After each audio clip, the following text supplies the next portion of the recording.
Hello friends, आप सबका स्वागत है हमारे इस चैनल देशी इंग्लिश पे। आज 31 दिसंबर है, साल का आखिरी दिन। लोग उत्सव में डूबे हुए हैं, लेकिन आज की जो स्टोरी है थोड़ी सी मार्मिक है, थोड़े से दिल को छूने वाली है। ये उस महिला के बारे में है जो स्लम्स में रहती है। शहर के अंदर एक शॉपिंग मॉल है, शॉपिंग मॉल के पीछे एक गली है, छोटे से गली, उसी गली में पतली सी गली, उसी में एक झुग्गी में रहने वाली महिला के बारे में है। और उनके लिए सेलिब्रेशन यानी कि उत्सव क्या होता है इस बात को बताता है। तो स्टार्ट करते स्टोरी को। When fireworks don't reach the slums, मतलब हुआ जब पटाखे, आतिशबाजी, फायरवर्क्स का मतलब हुआ आतिशबाजी, नहीं पहुंच पाते हैं स्लम्स में, झुग्गियों झोपड़ियों में। स्लम्स का मतलब होता है झुग्गी झोपड़ी में नहीं पहुंच पाते। The city was glowing. अब देखिए सिचुएशन है, शहर जगमगा, चारों तरफ जगमगाहट है। ग्लो करना मतलब जगमगाना। Lights hung from balconies. Balconies में, लोगों को घरों में जो बालकनीज में, उसमें लाइट्स हैं, डिफरेंट प्रकार के लाइट्स लटक रहे हैं। मार्केट्स में एकदम भरा पड़ा है खुशियों से, शॉपिंग हो रही है। And fireworks crack the sky like celebration itself had found a voice। और जो आतिशबाजी है कुछ इस तरह आसमान में बज रहे, हो रहे हैं, जैसे मानो कि उत्सव जो है, उत्सव उसको खुद को एक आवाज मिल गई है। मतलब फायरवर्क्स नहीं आप शोर कर रहे, आवाज कर रहे, उत्सव जो है, खुशियां जो है, मतलब सेलिब्रेशन जिसको आप उत्सव कहते हो, उसको खुद को एक आवाज मिल गई है, मानो ऐसा माहौल बन गया। It was festival night. यह उत्सव की रात थी। But at the bottom of the economic ladder, लेकिन जो आर्थिक पैदान पे सबसे नीचे लोग हैं, उनके बारे में जो बात करी जा रही है, in a narrow lane behind a luxury mall, मतलब आर्थिक पैदान के सबसे नीचे पार्ट पे एक पतली सी गली में, नैरो मतलब पतली, पतली गली में एक luxury mall, luxury shopping mall होता है ना, उसके ठीक पीछे मीरा सैट। मीरा एक कैरेक्टर है, बैठी थी। आउटसाइड हर टिन रूफ्ड रूम, उसका एक रूम है जिसमें छत टिन की बनी हुई है, उस रूम के बाहर बैठी थी Meera. Counting silence instead of sweets. उत्सव है लेकिन उनके पास स्वीट्स नहीं है, स्वीट्स गिन नहीं पा रही है। वो किस चीज को गिन रही है? खामोशी को गिन रही है। अब एक गरीब आदमी जो एकदम नीचे पायदान पे है, इतनी गरीबी में जी रहा है, उत्सव के दिन में भी वो क्या करेगा? वो तो सिर्फ अपनी खामोशियों को ही गिनेगा ना। तो मतलब वक्त गुजार रही है, टाइम देख रही है क्या चल रहा है। तो ये एक स्टोरी है मीरा के बारे में। अब हम नेक्स्ट स्लाइड पे आते हैं। फॉर पीपल लाइक हर, उनके, मीरा की तरह के जो लोग हैं, festivals did not arrive with gifts और जॉय। उनके लिए जो फेस्टिवल है ना, उत्सव है ना साहब, वो खुशियां या गिफ्ट लेके नहीं आती। तो दे अराइव्ड मतलब खुश, जो फेस्टिवल्स हैं आते हैं कैसे? एज रिमाइंडर्स, याद के तौर पे। कोई चीज जो मौके के तौर पे जो याद दिलाता है, एक ऐसे वाक्य के तौर पे, एक ऐसे मौके के तौर पे आता है फेस्टिवल जो लोगों को सिर्फ याद दिलाता है, उन लोगों को जो मीरा की कैटेगरी के लोग हैं। क्या? ऑफ व्हाट दे लैक्ड, किस चीज का याद दिलाता है उत्सव? कि उनके जीवन में क्या लैकिंग मतलब कमी होना, कि उनकी जिंदगी में क्या चीज कम है, इस बात को याद दिलाने के लिए उत्सव आता है। गिफ्ट लेके नहीं आता, खुशियां लेके नहीं आता मीरा जैसे लोगों के लिए उत्सव। तो उत्सव को देखिए कितना खूबसूरती से डिफाइन कर रहे हैं ऐसे लोग, अपने पर्सपेक्टिव से देख रहे हैं। While the city celebrated abundance, जबकि शहर प्रचुरता को मना रहा है। प्रचुरता का मतलब जो लोगों के पास धन है, बहुत सारे पैसे हैं, जरूरत से ज्यादा पैसे हैं, इसीलिए तो इतना आतिशबाजी कर रहे हैं, और कपड़े और मिठाइयां और इतना शोर शराबा हंगामा कर रहे हैं, पार्टी थ्रो कर रहे हैं। क्यों? उनके पास पैसा है। हर वर्ल्ड स्ट्रगल फॉर सर्वाइवल, उसकी जो दुनिया है ना, वो सिर्फ जीवित रहने के लिए स्ट्रगल कर रही है, संघर्ष कर रही है।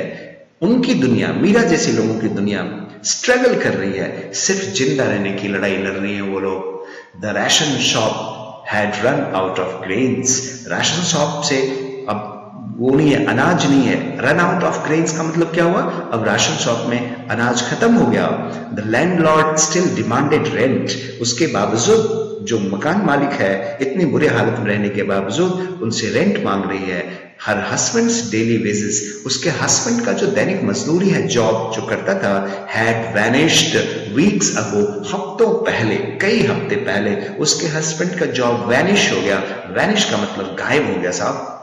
समझिए कितने बुरे हालात में जी रही है वो। What did a festival mean to someone who could not afford a candle, let alone fireworks? ये एक सवाल पूछा जा रहा है यहाँ से। इसी सेंटेंस में सवाल पूछ रहा है कि भैया ऐसे लोग जो एक मोमबत्ती खरीद नहीं सकते, नहीं खरीद सकते, अफोर्ड अ कैंडल, देखिए यहाँ पे लिखा है नॉट अफोर्ड अ कैंडल, मतलब नहीं खरीद सकते एक मोमबत्ती को, लेट अलोन फायरवर्क्स, और फायरवर्क्स की तो बात ही छोड़ो, ऐसे लोगों के लिए उत्सव का क्या मतलब होता है, ये यहाँ सवाल पूछा जा रहा है कि भैया ऐसे लोग जो कि मोमबत्ती नहीं खरीद सकते, आतिशबाजी को तो गोली मारो, उनके लिए उत्सव का क्या मतलब होता है। और लेट अलोन जो शब्द देखिए यहाँ पे फ्रेज यूज करा गया है, लेट अलोन, लेट अलोन का मतलब होता है उनकी तो बात ही छोड़ो, लेट अलोन मतलब उनकी तो बात ही रहने दो। जैसे लेट अलोन से मैं एक सेंटेंस बनाऊं, let alone cars, I don't have even bikes, car की तो बात ही ना करो, मेरे पास तो बाइक्स भी नहीं है। तो यहाँ पे है लेट अलोन फायरवर्क्स, आतिशबाजी की तो बात ही नहीं करो, जो कैंडल नहीं खरीद पा रहे हैं वो आतिशबाजी क्या कर पाएंगे। Miraj children watched others burst crackers from a distance, बहुत दूरी से मीरा के बच्चों ने दूसरों को देख रहे थे, वॉच करना देख रहे थे, अदर्स दूसरों को बर्स्ट क्रैकर्स पटाखे फोड़ते हुए देख रहे थे वो। Their eyes reflected light that never entered their lives. उनकी आंखों में वो चमक, वो रोशनी थी जो उन्होंने कभी जीवन में, उनकी आंखों में थी लेकिन उनके जीवन में कभी नहीं आ पाई। मतलब वो जो चमक है, अच्छा एक सपना है हम भी ऐसा करें, हम भी ऐसा देखें, वो सिर्फ और सिर्फ आंखों तक है, उनकी जिंदगी में कभी उन्होंने एहसास नहीं किया। मतलब उन बच्चों ने, उन गरीब लोगों ने सिर्फ देखा लोगों को ऐसा करते, उन्होंने कभी खुद को नहीं करा ना ऐसा, ना ही उसका एहसास लिया, ना उसका आनंद उठाया। ठीक है, शी स्माइल्ड फॉर देम, उनके लिए वो, उसकी माँ फिर भी हंसी, दो हालांकि हर हार्ट फेल्ट हैवी, हालांकि उसके दिल में बहुत बोझ है। ऑफ कोर्स माँ का दिल बोझ तो होगा ना, बच्चे इतने बुरे हालात में जी रहे हैं, खुद गरीबी में जी रही है, फिर भी उसने उनके लिए मुस्कुराई। सेलिब्रेशन वॉज अ प्रिविलेज, मतलब प्रिविलेज का मतलब विशेष अधिकार, सबके लिए नहीं होता, प्रिविलेज का मतलब कुछ लोगों के लिए होता है। अब वो क्या, शी न्यू, उसको मालूम था, क्या चीज मालूम था कि सेलिब्रेशन जो है, उत्सव जो है, एक विशेष अधिकार है, किनके लिए, आरक्षित है, रिजर्व्ड है, for those whose basic needs were already met, उनके लिए आरक्षित है जिनकी जो रोजमर्रा की नीड है, मूल आवश्यकताएं, बेसिक नीड्स का मतलब क्या होता है, मूल आवश्यकताएं जिनकी पूरी हो चुकी हैं, उनके लिए सेलिब्रेशन है। उन गरीब, मीरा जैसे गरीब लोगों के लिए सेलिब्रेशन का कोई मतलब नहीं है, इस बात को वो जानती थी। In a world marked by unequal distribution of resources and widespread indifference, एक ऐसी दुनिया जिसकी क्या पहचान हो गई है, मार्क्ड बाय क्या, अनइक्वल डिस्ट्रीब्यूशन। अनइक्वल मतलब असमान, ये आप समझते होंगे, डिस्ट्रीब्यूशन मतलब वितरण, अनइक्वल डिस्ट्रीब्यूशन ऑफ रिसोर्सेस, संसाधनों की अनइक्वल डिस्ट्रीब्यूशन, असमान वितरण, जहां ऐसी दुनिया जिसमें संसाधनों का अनइक्वल डिस्ट्रीब्यूशन होता है, और वाइड स्प्रेड इंडिफरेंस है। इंडिफरेंस का मतलब उदासीनता होता है। उदासीनता का मतलब हम बहुत खा पी रहे, जिनके पास दौलत है वो धन उड़ा रहे हैं, ऐश मौज कर रहे हैं, और बगल में कोई गरीब इंसान जी रहा है, उनकी तरफ वो झांकते भी नहीं। इस कंडक्ट को, ऐसे वर्ताव को हम इंडिफरेंस कहते हैं, सोशल इंडिफरेंस। यहाँ पे क्या इकोनॉमिक इंडिफरेंस है, सोशल इंडिफरेंस की हम बात कर रहे हैं।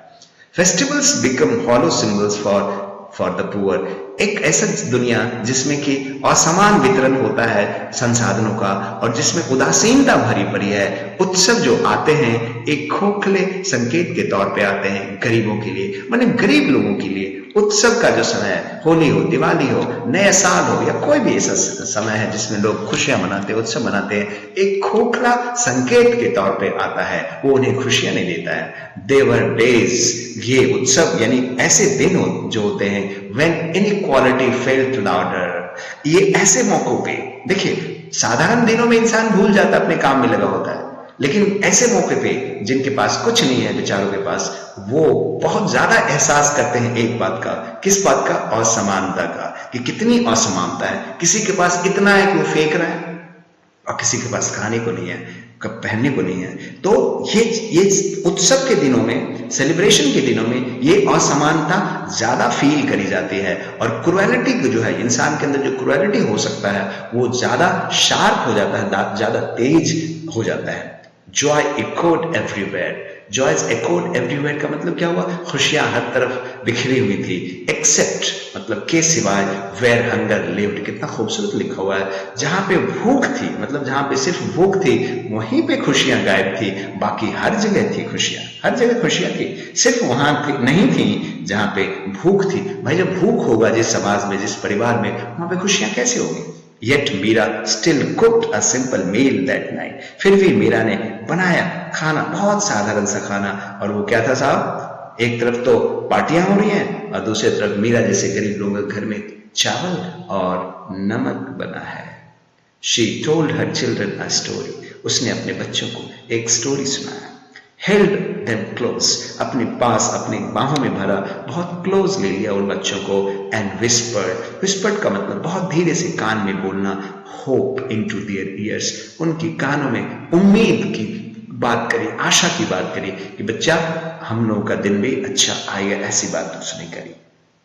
That was celebration for her. Meera के लिए वही, अपने बच्चों को साथ में रहना, अपने बच्चों के साथ खुशियां या गम जो भी है उसको शेयर करना, वही सेलिब्रेशन है मीरा के लिए। नॉट फायरवर्क्स नहीं है उनके लिए सेलिब्रेशन। ना feast का मतलब होता है भोज, दावत जिसको आप कहते हो, ना दावत ना आतिशबाजी, बट सर्वाइवल विद डिग्निटी, गरिमा के साथ, गरीबी में भी गरिमा के साथ जीना ही सेलिब्रेशन है मीरा के लिए। हाँ, Perhaps, शायद, festivals truly mean something only when joy is shared. शायद फेस्टिवल का सही मीनिंग क्या होता है? जब हम खुशियों को शेयर करते हैं, यही फेस्टिवल का सही मीनिंग होता है। Until then, तब तक, for millions at the margin, ऐसे लाखों लोग जो समाज के आर्थिक हाशिए पे या सामाजिक हाशिए पे जी रहे हैं, celebration remains a distant sound, उनके लिए उत्सव जो है एक दूर का ढोल, कहते हैं ना दूर का ढोल है, सिर्फ सुनाई देता है लेकिन कभी फील नहीं किया जाता है। तो उत्सव भी ऐसे गरीब लोगों के लिए, मीरा जैसे समाज में जो गरीब लोग हैं उनके लिए एक डिस्टेंट साउंड के तौर पे है, दूर के ढोल के तरीके से है। ये थी आज की स्टोरी साहब। तो मुझे यकीन है कि आपने इसको समझा और इसमें से कुछ एक इंग्लिश के वर्ड्स जो हमने हिंदी में लिखे उसको आप एक बार रिवाइज कर लीजिएगा और हमारे इस चैनल को लाइक, शेयर एंड सब्सक्राइब जरूर करिएगा। Thanks for watching.